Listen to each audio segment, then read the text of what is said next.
Sehat itu penting. Yuk cari tahu aneka tema seputar kesehatan bersama para narasumber kompeten dalam Health Talk. Health Talk dipersembahkan oleh Rumah Sakit Pantirapi Yogyakarta. 101,3 Star FM, Inspiring Sound.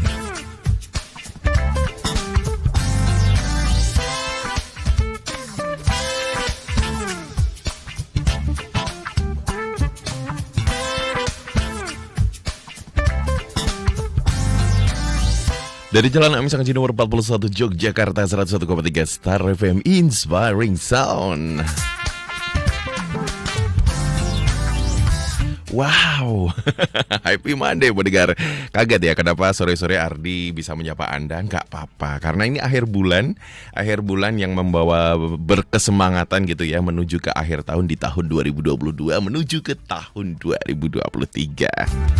Ada kejadian-kejadian tidak diinginkan yang bikin kita kaget, termasuk di dalamnya kemarin sempat ada kejadian Halloween yang benar-benar akhirnya menyeramkan di Korea Selatan. 150 orang meninggal dunia, bahkan Ardi langsung lihat ya upaya-upaya yang dilakukan oleh publik, masyarakat yang di sana, langsung CPR di tempat. Ini luar biasa banget jadi pembelajaran kita. Dan juga kejadian sebelumnya yang menggemparkan Indonesia adalah satu kejadian di anak-anak. Pasti kalian sudah tahu semuanya. Apa itu? Ada acute kidney injury atau sebuah gangguan ginjal akut, atau biasanya ada beberapa yang menyebutnya gagal ginjal akut. Bedanya apa sih? Agak bingung, agak roaming. Nah, Ardi sudah bersama dengan ahlinya langsung di depan Ardi dari Rumah Sakit Pantirapi Yogyakarta. Ada Dr. Maria Rulina, spesialis anak Master of Science. Selamat sore, Dok. Selamat sore, Mas Ardi. Apa kabar, Dok? Kabar baik. Oke, sehat ya, Dok ya? Sehat. Oke, di sore hari ini Ardi akan ngobrolin terkait dengan acute kidney injury yang nanti akan ngobrol langsung bersama dengan Dr. Maria Rulida. Dimana kalau kita bicara tentang acute kidney injury tadi kita agak-agak roaming. Apakah ini memang gangguan atau memang ternyata kerusakan atau kegagalan atau gimana? Atau memang ada terminologi baru nih, Dok, untuk kejadian ini? Iya, Mas Ardi, ini memang lagi marak-maraknya ya. Banyak-banyak juga ayah bunda atau bapak ibu sekalian yang memiliki anak, khususnya anak balita nih, yang mempertanyakan ini gitu, dan menyebabkan ini suatu keresahan bagi orang tua sih, Mas Ardi. Saya rasa betul kata Mas Ardi ya. Jadi gangguan ginjal pada anak ini dapat menyebabkan gagal ginjal. Ya, istilahnya kalau kita bisa pahami secara awam mungkin ya. Kalau gangguan berarti kan ada suatu proses yang terganggu gitu. Jadi ini proses yang terganggu nih di mana nih? Kalau dengan gagal ginjal akut ini hubungannya kan dengan ginjal ya. Jadi ada gangguan ginjal gitu. Jadi kita menggunakan kata gangguan ginjal akut. Gangguan ginjal, ada ginjalnya terganggu akut karena mendadak, seperti itu. Kalau gagal ginjal, orang udah dengarnya ini suatu ginjalnya udah rusak ya, dia udah nggak bisa berfungsi lah ya kalau udah dikatakan gagal ginjal gitu. Sehingga kita menggunakan terminologi gangguan ginjal akut pada anak. Oke, jadi nggak langsung straight to the point, Ya. gagal. Ya, betul. Baik, sudah diluruskan ya pendengar ya. Dan kalau kita kemarin hubungkan dengan kejadian yang terjadi kemarin. Sebelum jauh ke sana, tadi kan disampaikan bahwa akut itu tiba-tiba. Ya, betul. Nah, kalau batasan tiba-tiba itu berapa lama? Sampai berapa lama sehingga nanti berubah tidak akut?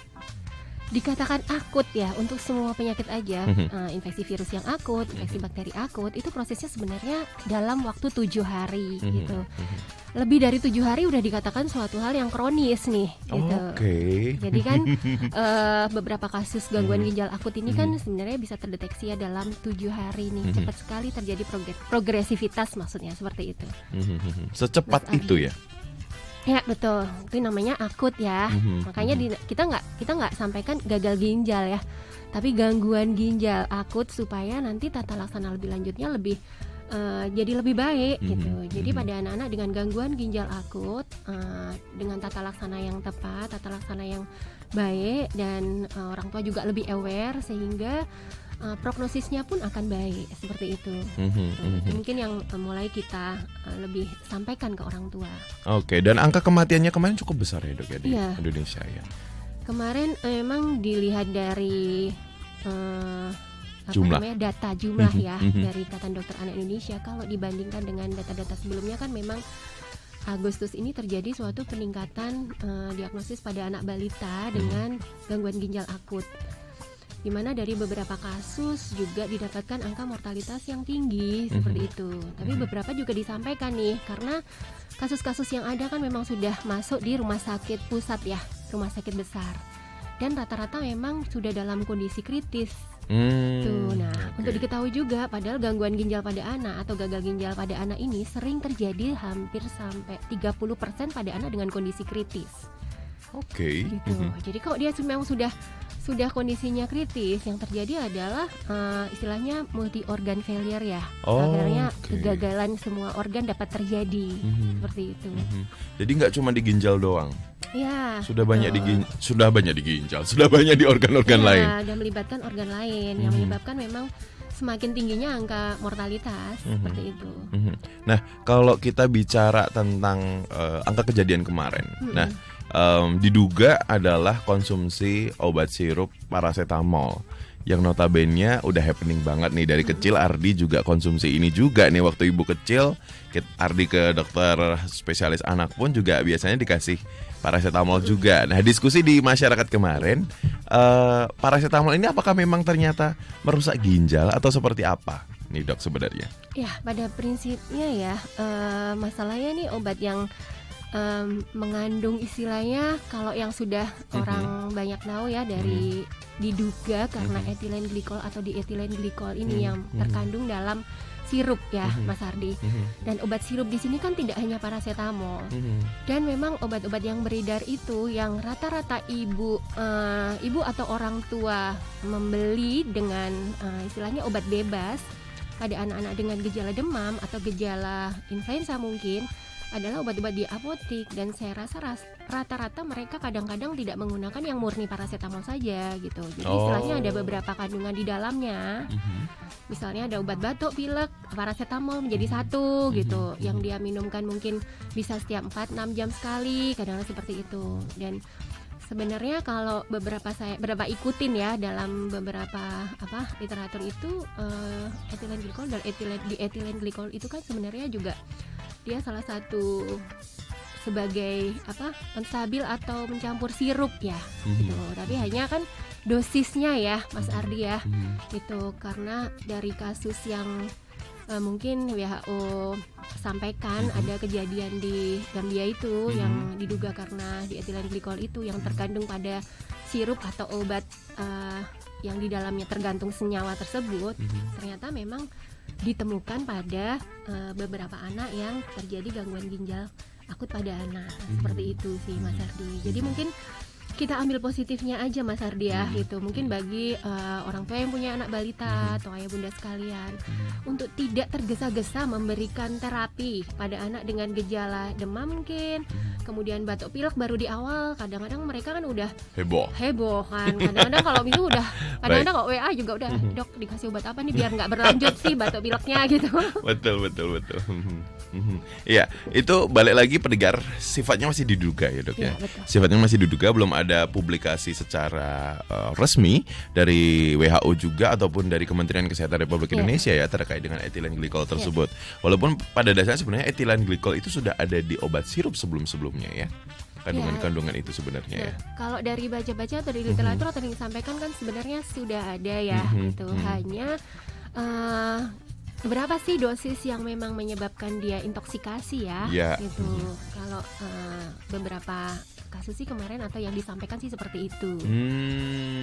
Tapi karena beberapa kasus meningkat sehingga pemerintah mengambil tindakan nih gitu. Untuk sementara kita sambil melihat angka kejadian penyakitnya nih, kita ditarik dulu dengan obat-obat sirup nih sampai memang benar-benar dideteksi atau dinyatakan dia aman. Oke. Berarti kesimpulannya sampai sekarang ini pemerintah menarik segala bentuk terapi melalui sirup dulu ya. Iya betul. Tapi secara tablet masih jalan. Masih jalan. Masih.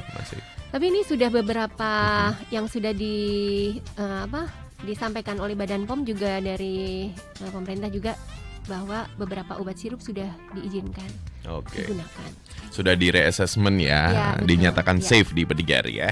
Yang pasti yang pertama kali jangan panik dulu ya Pendengar, dan daripada panik dulu Anda bisa bergabung dengan Ardi dan juga Dr. Rulina di obrolan Health Talk sore hari ini di topik dengan acute kidney injury atau gangguan ginjal akut yang khususnya terjadi pada anak. Anda bisa bergabung di WhatsApp di 0818621013 atau juga bisa mention di Twitter @starjogja.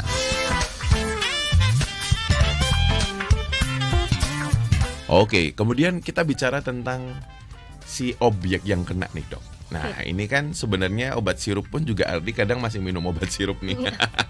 Sampai lupa obatnya apa, alhamdulillah sehat walafiat. Nah kalau kita bicara tentang kenapa sih anak sih yang kena gitu, maksud saya dari kecil Ardi juga minum nih, alhamdulillah lewat nih ya. Ini sekarang kan kita masih kaji juga itu tadi. Apakah memang ada fase dalam perkembangan tubuh manusia yang membuat anak ini bisa lebih rentan terkena paparan zat kimia, dalam hal ini obat itu tadi, sehingga bisa muncul gangguan ginjal akut ini? Ya, yang jelas kan ini yang sedang booming kan masalah obat sirup ya, Mas Ardi ya.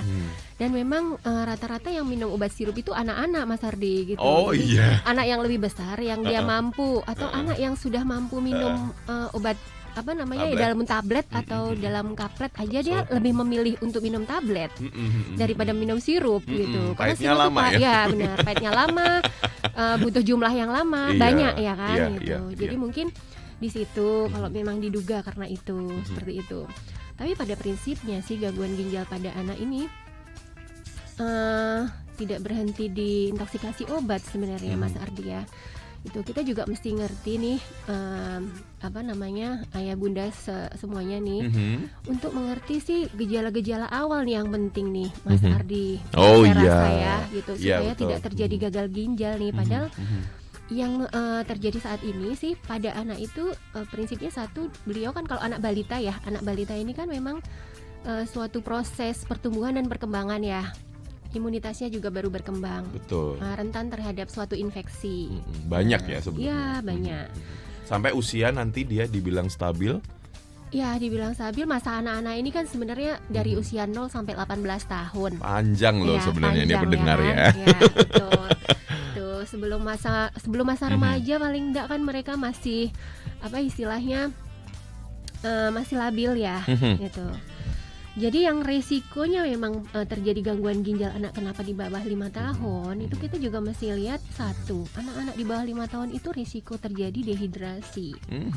Tuh, dan mereka juga mungkin minumnya juga misalnya dia untuk minumnya juga Angel-angelan ya, masih Dok. susah ya gitu, betul, harus betul. dikejar-kejar. Dia masih belum paham. Oh, saya minum malah justru mereka menahan buang air kecil seperti itu. Dia malas ke kamar mandi, atau mereka masih penggunaan pada anak-anak balita khususnya di bawah 5 tahun penggunaan pampers. Dia resiko infeksi saluran kencing berulang. Hal ini juga perlu diperhatikan buat ayah bunda untuk dapat terjadi resiko terjadi gangguan ginjal akut juga, seperti itu, Mas Ardi. Ya ibarat rumah ya pendengar, ini pondasinya belum sampai atas ya. Betul ya. Belum apa-apa udah gempa bumi aja. Oke. Jadi masuk ya pendengar ya, logikanya di situ kalau kita bicara mengenai kenapa anak kejadiannya lebih besar, karena fase tubuh kembangnya tuh mentok nanti di 18 dan harapannya setelah itu stabil gitu ya. Nah, salsanya sudah matang gitu pendengar. Oke pendengar, ini ada yang bergabung di 0818621013. Ada dari Ida. Ini anak saya sempat panas 2 hari. Pipisnya juga berkurang. Apakah juga itu menjadi bagian dari gangguan ginjal akut? Ya, dari Ibu Ida ya, Ya, Mas Ibu Ida. Ardi. Ya, terima kasih pertanyaannya nih Mas Ardi. Ini memang menjadi suatu perhatian buat ayah bunda ya. Kalau memang anak demam, jadi otomatis metabolisme tubuhnya dia akan meningkat kan, gitu. Proses penguapannya akan lebih dari anak yang tidak demam.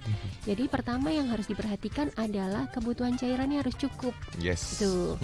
Kalau cairannya tidak cukup, yang terjadi demamnya semakin tinggi nih, gitu. Jadi bagaimana bisa ngerti kalau cairannya cukup gitu. Jadi pastikan bahwa buang air kecilnya juga harus baik. Istilahnya dari 6 sampai 8 jam minimal 1 kali buang air kecil. Kemudian untuk lebih mudahnya sih kita bisa menghitung kebutuhan cairannya ya. Kalau 10 kg pertama itu kita bisa kasih 100 cc per kilo ya, Mas 100 Ardi cc ya. per kilo. Jadi pada anak balita nih biasa rata-ratanya kan umur berat badannya sekitar segitu ya, 1 tahun pertama. Jadi kok dia 1 tahun umur beratnya 10 kilo. Jadi dia berarti kebutuhannya kan udah sekitar 1 liter ya sehari gitu ya. Rata-rata kalau misalnya dia udah di atas 20 kiloan gitu, dia udah 1.500 sehari gitu. Jadi itu yang harus diperhatikan. Kemudian kapan kita perlu lebih waspada anak kita resiko terjadi gangguan ginjal atau acute kidney injury ini ya. Ini ada levelnya. Di mana level awal dia terjadi penurunan dari produksi urin. Tuh, jadi kalau anaknya demam tinggi, kemudian minumnya udah sulit, produksi urinnya menurun, yang ditandai dengan 6-8 jam anaknya udah tidak pipis nih. Minum 6-8 jam tidak pipis. Oke. Nah, ini sudah menjadi warning buat orang tua. Gitu. Mengarah ke gangguan yang tadi. Ya, bisa terjadi Dengan faktor resiko yang mungkin habis mengkonsumsi sesuatu tadi gitu ya. Tuh. Itu nanti kita pikirkan penyebab yang lain ya. Masih tetap di-consider ya, tetap dipertimbangkan jadi, ya, Dok ya. Untuk diketahui juga di sini Mas Ardi nih. Mungkin bisa saya lebih jelaskan mengenai penyebabnya ya. Jadi untuk gangguan ginjal itu bisa disebabkan karena gangguan di prerenal, artinya di sebelum ginjalnya. Sebelum ginjalnya yang menyebabkan ginjalnya dia tidak berproduksi urin nih, kan satu karena faktor dehidrasi. Faktor dehidrasinya kenapa? Karena dia demam bisa. Karena jangan langsung mikir ke obat ya, Dok ya. Iya, betul. Demam bisa. Jadi jangan khawatir dulu lah orang tua nih ya gitu. Yang kedua bisa karena mungkin dia kayak suatu trauma misalnya kayak luka bakar gitu. Anak-anak yang memang dalam kondisi sakit misalnya dalam setelah tindakan operasi gitu. Istilahnya prerenal ini kurangnya volume cairan yang menyebabkan urin tidak keluar. Oke, belum sampai ginjal airnya udah kurang ya, Dok ya. Oke, dikarenakan itu tadi ya, itu yang demam paling lah, banyak cedera lah ya. Betul, gitu. Selain itu kan anak-anak sering nih muntah, diare gitu. Nah, drama-drama yang kayak gitu yang kita kadang lupa ya. Betul. Kadang-kadang kita tahu-tahu karena sekarang trennya lagi intoksikasi, tahu-tahu udah takut itu dulu gitu loh. Iya. Gitu. Padahal penyebab yang lain masih banyak. Betul. Kemudian yang kedua karena faktor renalnya atau ginjalnya sendiri gitu. Nah ini juga ibu perlu waspada. Jadi faktor karena infeksi ginjal. Infeksi ginjal yang sering terjadi pada anak-anak itu adalah infeksi ginjal yang disebabkan oleh bakteri namanya bakteri Streptococcus, Mas Ardi. Oke. Biasanya ada di mana tuh, Dok? Nah bakteri ini sering terjadi pada pasca infeksi saluran nafas. Misalnya dia ada nyeri tenggorokan, ada batuk pilek gitu. Itu bakterinya kalau memang dia infeksi bakteri tidak tertangani dengan baik, dia masuk ke ginjal nih Mas Ardi nih. Nah ini kasusnya sebenarnya banyak juga pada anak-anak. Dan selain dari infeksi dari saluran nafas, itu juga bisa jadi dari infeksi kulit. Nah ini ayah bunda sekalian mungkin sering lihat anak-anak yang kakinya hitam-hitam gitu loh Mas Ardi. Oke. Tahu kan? Jadi inget deh. Oh iya.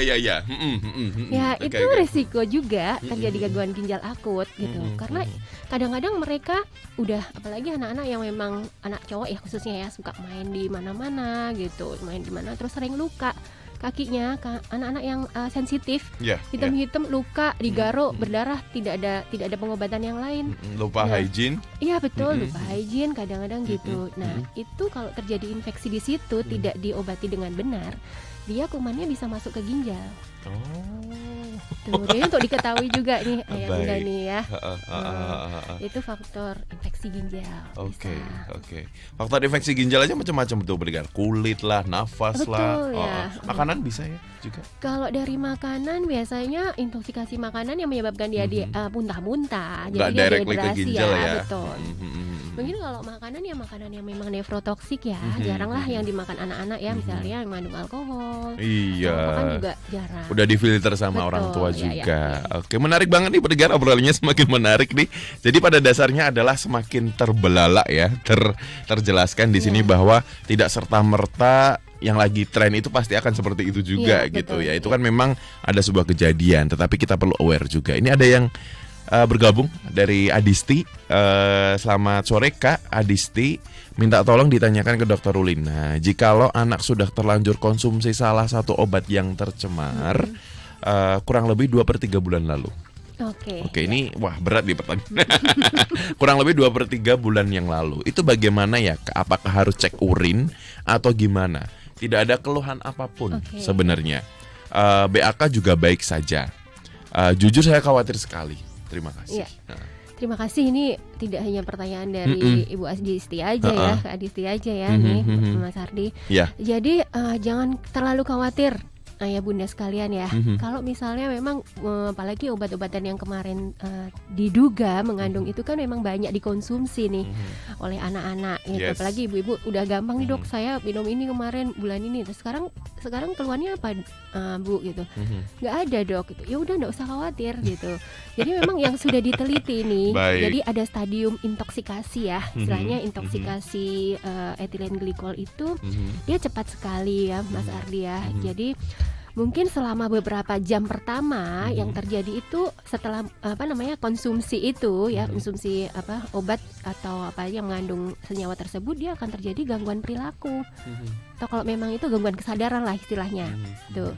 Itu dalam beberapa jam.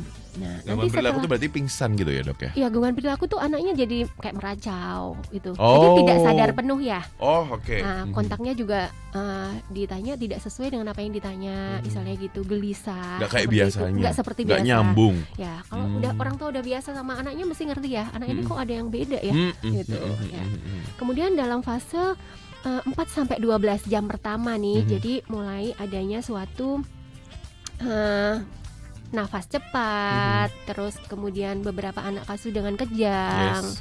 Seperti itu dalam waktu 4-12 jam. Ini udah berapa bulan yang lalu kan.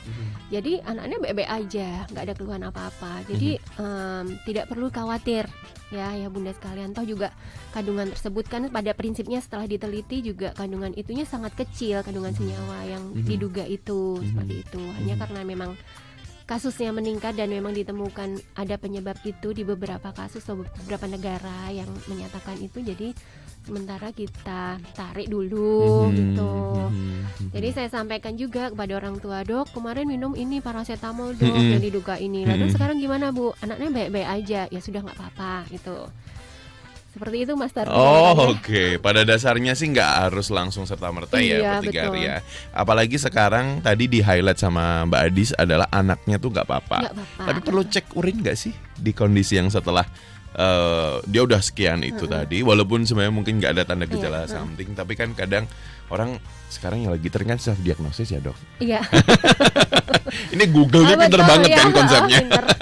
Hanya kadang dokter tuh kosek tau ojo buka Google. Jadi nggak enak gitu ya kita.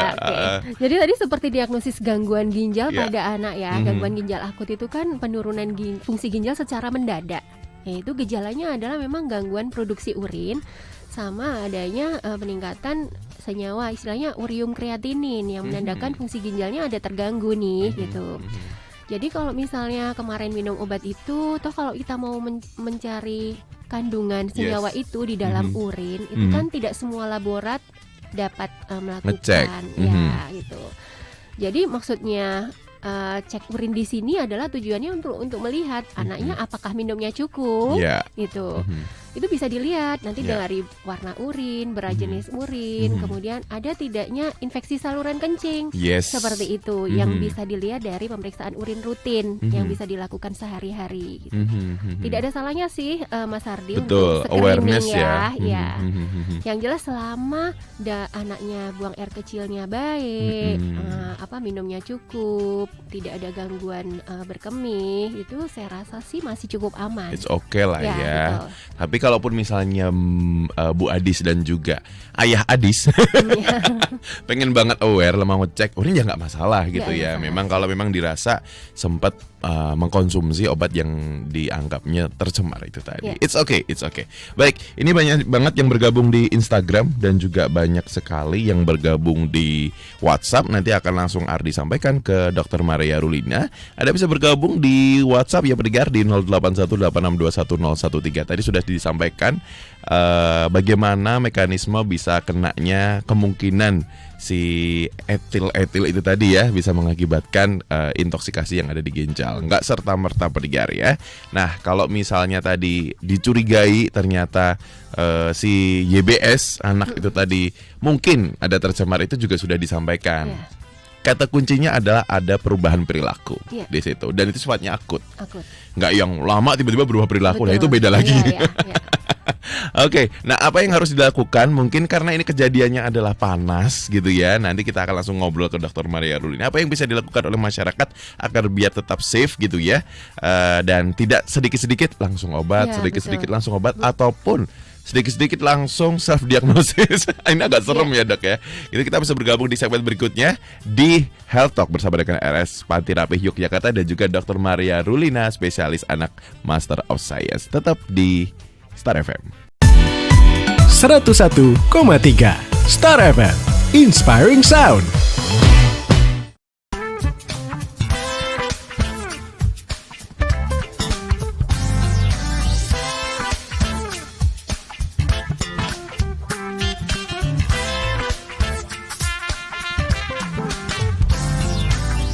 Satu 101,3 Star FM Inspiring Sound. Masih bersama dengan Ardi dan juga Dr. Maria Rulina, spesialis anak Master of Science dari Rumah Sakit Panti Rapih Yogyakarta. Masih semangat ya dok ya? Semangat ya. Semangat dong. Pertanyaannya tambah banyak nih, tambah sore. Habis adzan maghrib, selamat menunaikan ibadah salat pagi bagi ada yang menjalankan. Kita lanjut lagi bicara mengenai si obat yang bikin heboh nih ya. Yang katanya paracetamol ini sebagai obat yang sudah lama legend menurunkan panas gitu. Nah, pada dasarnya nih dok, ketika anak kita si Dedek nih di rumah ternyata panas, kita punya termometer, suhunya katanya harusnya di atas 373, di atas 375 ataupun mungkin berapapun itu. Kapan sih sebenarnya obat ini boleh masuk? Atau mungkin pertama kali dulu deh. Pertama kali panas tuh kita sebagai orang tua, sebagai ayah dan bunda dan calon ayah calon bunda bisa ngapain aja sih untuk mengobati? Ini juga ada pertanyaan dari Rianda Putra 81 di Instagram. Sebenarnya kompres sakjane, aku mau pakai bahasa Jawa aja. Sebenarnya kompres yang baik itu yang seperti apa sih dok? Gitu. Silahkan. Terima kasih Mas Ardi pertanyaannya ya. Ini sering yang menjadi pertanyaan juga gitu. Jadi pada prinsipnya kalau kita mengetahui anak kita demam itu, yang pertama sih jangan terlalu panik. Kadang-kadang dok, saya udah kasih ini dok gitu, terus diukur nggak bu demamnya gitu, enggak. Gitu. Subjektif ya. Ya betul. Jadi pada prinsipnya ini demam ini sebenarnya respon tubuh secara alami, di mana tubuh dia merespon bahwa ada sesuatu nih gitu, ada suatu infeksi lah. Jadi respon tubuh terhadap suatu infeksi baik itu bakteri atau virus adalah demam. Tuh, padahal anak-anak ini paling banyak adalah virus ya. 80% penyakit pada anak ini sebenarnya virus, dan dia self limiting tuh istilahnya dia dapat menyembuhkan sendiri tubuhnya gitu. Kemudian toh ini juga beberapa dari kasus yang saat ini nih paracetamol tidak bisa dijual dengan bebas gitu. Dok, saya kompres-kompres aja terus demamnya turun sendiri gitu. Tuh kan. Gitu. Sama saya kasih minum yang banyak dok gitu. Tuh kan. Ya ini bisa ambil positifnya ini ya Mas Ardin ya gitu. Dengan peristiwa ini supaya orang tua ini tidak terlalu cepat memberikan obat kepada anak di kala sakit. Pertama kali lah ya istilahnya. Selama anaknya asupan minumnya masih cukup, pastikan dia minumnya cukup. Dan kemudian untuk tahu demam, kalau suhu normal itu adalah 36,5 sampai 37,5 itu respon normal ya. Dikatakan demam nanti di atas 37,5. Dan indikasi pemberian paracetamol pun itu dari beberapa literatur kalau suhunya 38 ke atas baru dimasukkan, baru diberikan paracetamol. Dan ini apabila satu cairan juga kita harus pastikan cairannya cukup gitu. Kemudian bukan karena kekurangan cairan gitu ya. Iya, betul gitu. Kemudian kita bisa bantu kompres, dan yang pertama kali adalah justru pada saat dia demam jangan diberikan pakaian yang tebal-tebal atau diselimutin gitu. Nah, biasanya gitu kan dok. Ya, takutnya nanti kedinginan. Ya, yang periksa aja mungkin yang demam dia udah dikasih jaket tuh Mas Ardi ya. Udah heboh duluan. Iya, udah heboh dulu ya. Jadi berikan pakaian yang longgar dan memang tidak berbahan yang katun atau yang tipis ya. Yang tipis. Gitu, supaya terjadi penguapan yang bagus atau efektif gitu. Terus berikutnya bisa diberikan kompres. Nah, kompres sendiri kadang-kadang masih banyak yang menanyakan, "Dok, anak saya tuh demam, kenapa dikompres hangat, Dok?" Dibilang gitu. "Kenapa nggak dikompres dingin supaya demamnya cepat turun?" gitu. Nah, tubuh kita kan mempunyai suatu sistem istilahnya metabolisme tubuh ya, dan suatu respon tubuh dalam dalam suatu mendeteksi suatu suhu ya istilahnya ya. Kalau misalnya suhu anak ini panasnya tinggi, demam, kemudian dikompres dingin, nah tubuh ini akan mengenali lingkungan sekitarnya dingin. Adem kan, yang ditempel ke tubuh tuh dingin gitu. Jadi dia akan berespon bahwa suhunya akan menaikkan suhu justru. Gitu. Jadi sebenarnya ini kan saya sampaikan kontradiktif ya. Betul. Kalau ibu kasih kok dinginnya cuma di tempat aja, tapi respon tubuh itu dia deteksi loh. Tambah panas. Ini ya otak kita mulai berjalan kan. Ini kok yang nempel dingin ya gitu. Jadi suhunya akan naik. Baik. Jadi kita akan istilahnya kita berikan kompres hangat. Betul. Dan kompres hangat pun kita sarankan untuk di daerah-daerah di mana dilewati oleh pembuluh darah besar. Gitu. Seperti di leher, di ketiak, kemudian di selangkangan, seperti itu. Itu yang dianjurkan seperti itu. Nanti bisa dicoba dulu sebelum memberikan obat dengan pemantauan suhu dengan termometer besar dia. Tuh, jadi tidak hanya dengan perabaan seperti itu. Kadang perabaannya ini memang kalau namanya demam dia pasti lebih demam daripada dia suhu anak-anak normal ya. Tapi kalau tidak dengan demamnya tinggi aja sebenarnya sih tidak perlu langsung diberikan obat seperti itu. Nggak usah panik dulu gitu ya pendengar ya. Yang tadi juga highlightnya adalah terkait kompres. Betul, tetapi airnya jangan kontradiktif. Ya, Oke, itu tadi juga sudah disampaikan yang pertama terkait air, yang kedua lokasi tuh. Jadi kompres itu nggak ada yang salah, as long as suhunya itu tidak lebih dari 38 ya dok ya. Parasite belum wajib dimasukkan untuk menjadi sebuah terapi. Kemudian ini dari yang bergabung juga di Instagram, Reno Aditya Nugraha. Tanda-tanda gagal ginjal pada anak yang harus diwaspadai itu seperti apa? Apakah RS Panterapi pernah menangani kasus AKI pada anak? Tadi kalau gangguan ginjal akut sudah disampaikan ya tanda-tandanya. Nah, apakah seperti apa mungkin bisa dipertegas, dan apakah Rumah Sakit Panterapi pernah menangani model-model kasus seperti ini? Jadi gangguan ginjal akut pada anak nih sebenarnya sering kita temui Mas Ardi ya, gitu. Pada anak, apalagi kami di sini sebagai tim dokter spesialis anak, udah jelas pasti merawat pasien dengan akut kidney injury atau gangguan ginjal akut gitu. Jadi untuk diketahui nih ayah bunda seperti yang tadi saya sudah sampaikan gitu, anak dehidrasi pun bisa AKI seperti itu gitu. Jadi datang tuh sebenarnya dia nggak ada masalah gitu, tapi kalau udah 12 jam tidak kencing gitu, ini udah dikatakan AKI. What gitu. happened Ini di fase awal istilahnya ya, ada fase awal, fase lanjut, fase akhir, itu namanya ada gangguan ginjal akut pada anak.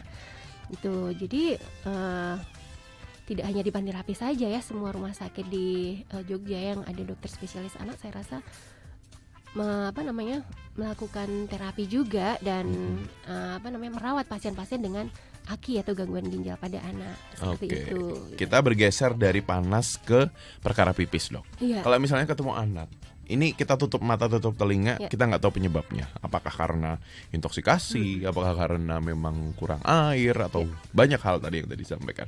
Tapi ternyata pipisnya kurang di 6 jam sampai 12 jam produksinya tidak seharusnya. Padahal kita kalau secara ilmiah ada hitungannya itu ya, ada produksi urin dan sebagainya. Tapi ternyata nggak ada pipisnya. Jadi kita sebagai awam nih, sebagai masyarakat, apa yang harus kita lakukan pertama ke anak? Kalau panas kan dikompres nih. Nah kalau tiba-tiba aja nggak panas, nggak angin, nggak hujan, kok pipisnya anakku nggak kayak biasanya gitu ya? Itu gimana tuh? Ya itu masuk dalam istilahnya suspek gangguan ginjal akut. Atipikal tuh istilahnya kita nggak ngerti penyebabnya. Yang dinamakan atipikal di sini maksudnya kan anak di usia 0 sampai 18 bulan, khususnya balita, di mana terjadi gangguan produksi urin atau gangguan ginjal akut nih. Jadi tidak ada urin secara mendadak. Tidak ada riwayat yang menyebabkan dia dehidrasi. Tuh, jadi tidak ada riwayat gangguan ginjal sebelumnya gitu. Nah, baik ada riwayat demam atau tidak riwayat demam seperti itu, kita perlu curigai atau suspek sebagai acute kidney injury atau gangguan ginjal yang tidak tahu penyebabnya, istilahnya atipikal. atipikal ya. Nah, ini harus segera dibawa ke rumah sakit yang ada pemeriksaan lebih lengkap gitu, karena kita akan melacak dia ginjalnya ada masalah atau tidak gitu. Nanti masuk ke diagnosis atipikal lagi apabila kita lacak benar memang dari pemeriksaan lebih lanjut seperti pemeriksaan USG ginjal, pemeriksaan mungkin CT scan gitu. Udah kreatinin juga? Iya betul, itu dari laboratorium darah ya gitu. Ternyata memang ada peningkatan dan tidak ada pemeriksaan ginjal lainnya yang memang tidak ada kerusakan lah sebelumnya. Gitu. Mungkin nanti di situ lebih tahap lanjutnya. Jadi kalau udah curiga bisa langsung dibawa ke dokter. Tapi boleh nggak sih kalau misalnya kita kan tahu ya kalau ternyata pipisnya mungkin terlalu kuning atau terlalu keruh dan sebagainya, terindikasi kurang minumnya atau whatever. Nah, boleh nggak sih kalau misalnya ternyata kita sebagai penolong nih langsung ya udah diminumin aja dulu banyak? Boleh ya. Kalau berespon itu udah kelar, nggak usah ke dokter juga ya. Namanya rehidrasi. Memang kurang minum aja betul, kan. Itu memang perlu diperiksa urinnya mungkin lebih baik. Biasanya kok rehidrasi awal aja urin di awal keluar masih pekat ya. Jadi butuh waktu sekian jam. Ya, kalau dia memang anaknya masih aktif, tidak ada gangguan kesadaran, tapi minumnya kok kurang. Tuh, coba ibu kasih cairan lebih lagi gitu sambil dipantau produksi urinnya. Jadi kalau misalnya kayak gitu diminumin dulu boleh, sambil lihat responnya. Sambil lihat kondisi anaknya juga. Iya, sambil lihat kondisi anaknya seperti apa. Setelah itu kalau memang nggak ada respon baru bisa langsung ke rumah sakit gitu Pendengar ya, sehingga mendapatkan penata laksanaan yang lebih sesuai. Ada Rensi di Jalan Kaliurang kilometer 7 dok.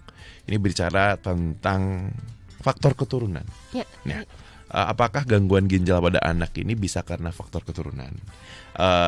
Karena si orang tua ada kena DM, gula darahnya sering tinggi, ya. Kemudian dan ortu juga sakit ginjal gitu. Nah, apakah ada korelasinya nanti ketika kita punya baby karena orang tua kita kena DM seperti itu? Ya, ini jadi istilahnya nih bukan gangguan ginjal akut ya, Mas Ardi ya.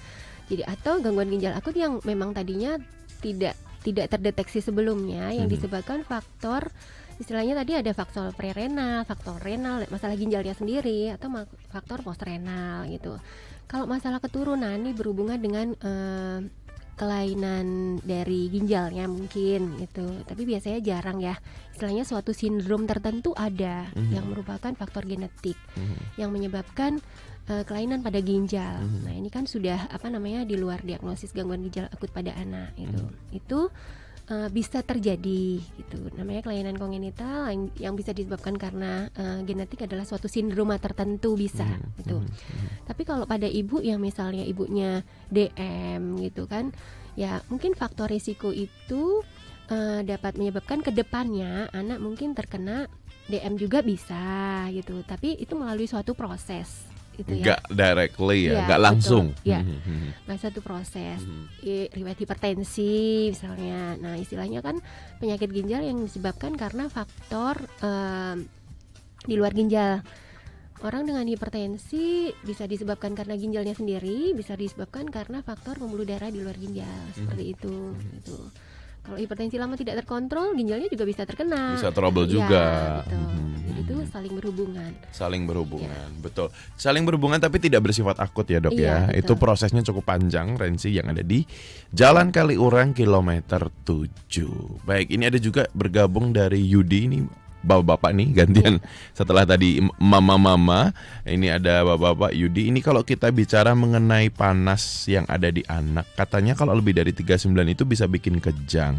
Nah, kalau udah lebih dari 39 itu boleh nggak dikombinasi menggunakan kompres dan obat?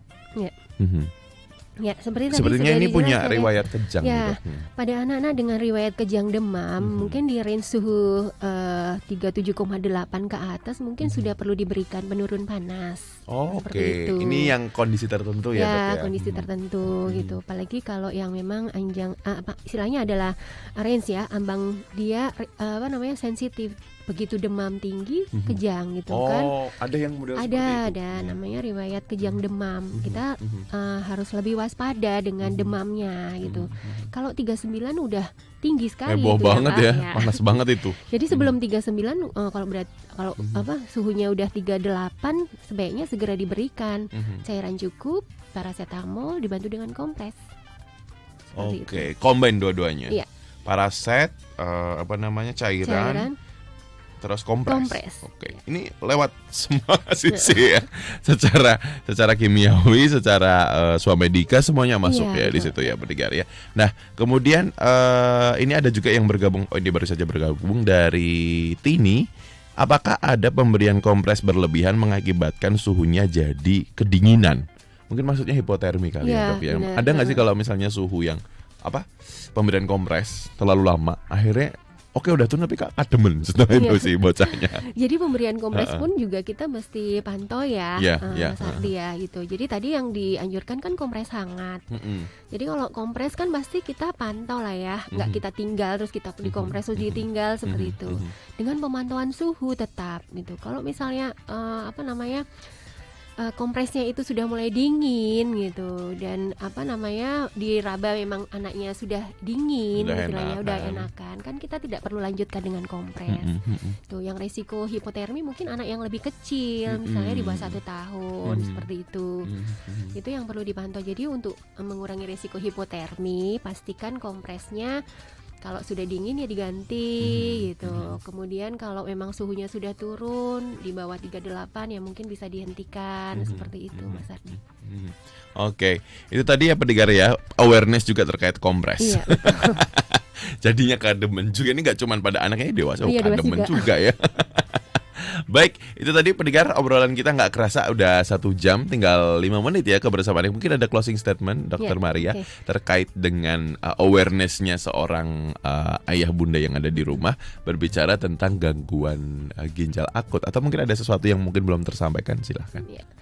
Terima kasih Mas Ardi. Jadi mungkin pesan saya untuk ayah bunda sekalian, yang pertama, jangan terburu-buru untuk memberikan terapi pada anak dengan gejala misalnya demam atau batuk pilek yang pertama, karena itu merupakan suatu respon tubuh secara alami ya.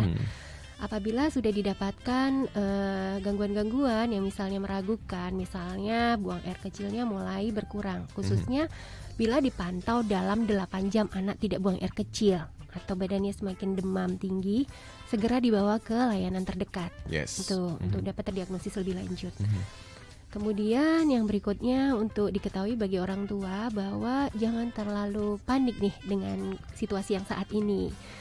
Jadi kita perlu memperhatikan juga penyebab yang lain yang kemungkinan dapat menyebabkan gangguan ginjal akut pada anak, tidak serta-merta disebabkan karena intoksikasi saja. Yes. Yang sering terjadi justru disebabkan karena kekurangan cairan. Tuh, jadi pastikan dalam kondisi sakit cairan anak cukup. Tidak hanya kondisi sakit sih sebenarnya Mas Ardi, seharian aja Setiap sih. hari. Ya, seringkali juga didapatkan anak datang dengan AKI, akut kidney injury.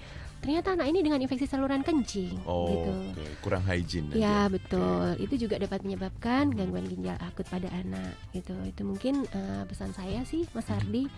Jadi supaya orang tua tidak panik nih dengan kondisi sekarang ya. Jadi untuk lebih waspada dalam pemberian obat bebas dan lebih memperhatikan kondisi-kondisi yang kira-kira butuh penanganan segera atau yang diragukan. Saya dapat WA nih, Dok, anak saya kok seperti ini ya, Dok. Kalau ragu segera dibawa kontrol aja gitu, mungkin Iya. akan lebih baik sih Betul, Mas Ardi. Kadang betul. kita juga kalau bayangin kondisi anaknya juga susah gitu, tapi begitu ketemu langsung penjelasannya akan lebih detail. Biasanya lebih Tepat nyaman juga sasaran sih juga. ya. Ya. Oke. Dan sebelum closing, ini tadi juga sempat ada obrolan atau di publik juga bicara, boleh nggak sih kalau misalnya berarti sampai sekarang kita masih boleh mengakses obat dengan golongan hijau atau golongan biru yang memang sifatnya bebas dan bebas terbatas itu tadi, terlepas dari mungkin beberapa lagi ditarik nih sama Kemenkes kan belum boleh. Tapi kedepannya apakah memang tetap kita boleh mengakses itu, misalnya untuk paracetamol, untuk apapun itu yang dengan kejadian ini mungkin beberapa orang jadi insecure ya. Iya, betul. Boleh nggak sih gitu? Karena kan disclaimer-nya hijau biru itu boleh diakses gitu, gimana tuh, Dok? Jadi untuk pada pemberian obat pada anak ya, ini kan perbedaannya dengan dewasa kan. Kalau pada anak tuh ada kadar tertentu ya, gitu, yang supaya tepat dan tidak mengganggu ginjal memang, karena ada nefrotoksik disebabkan obat. Itu ya akan lebih baik sih berkonsultasi dulu untuk pemberian obat seperti itu. Terkadang yang kadang-kadang saya sedih juga sih gitu. Itu langsung di apotek langsung dilayanin obat, dikasih ini loh dok, dikasih ini loh bu obatnya gitu. Gitu sebenarnya mungkin belum perlu diberikan seperti itu. Jadi mungkin nanti begitu ada informasi nih dari Badan POM bahwa beberapa obat bebas yang boleh dibeli di apotek dengan indikasi tertentu gitu. Di situ kan sudah ada indikasinya untuk anak usia ini seperti itu. Itu saya rasa bisa diberikan, tapi saya rasa sih akan lebih baik dengan konsultasi dengan tenaga kesehatan yang berkompeten. Betul. Apalagi kita bicaranya targetnya bocah nih ya, anak gitu. Yang tadi disampaikan sama dokter masih tumbuh kembang sampai 18 tahun. Ini rumahnya belum berdiri tegak soalnya. Ya, ini target kita memang beda, awareness kita memang penting. Yang pasti jangan panik dulu gitu, karena masih banyak hal yang perlu dipertimbangkan ketika memang ada kejadian seperti itu. Terima kasih Dr. Maria Rulina, obrolan yang sangat menyenangkan di Health Talk sore hari ini. Semoga bisa bermanfaat untuk semua pendengar dan sehat-sehat terus ya dok ya. Sampai bertemu di obrolan-obrolan berikutnya. Terima kasih, salam sehat untuk semua. Salam sehat untuk kita semuanya. Baik, itu tadi pendengar obrolan Ardi bersama dengan Dr. Maria Rulina, spesialis anak Master of Science dari Rumah Sakit Panterapi Yogyakarta. Ardi akan kembali lagi nanti malam, siaran lagi ya jam 9 hingga jam 12 malam di Dinamika Jogja Malam Show. Selamat hari Senin.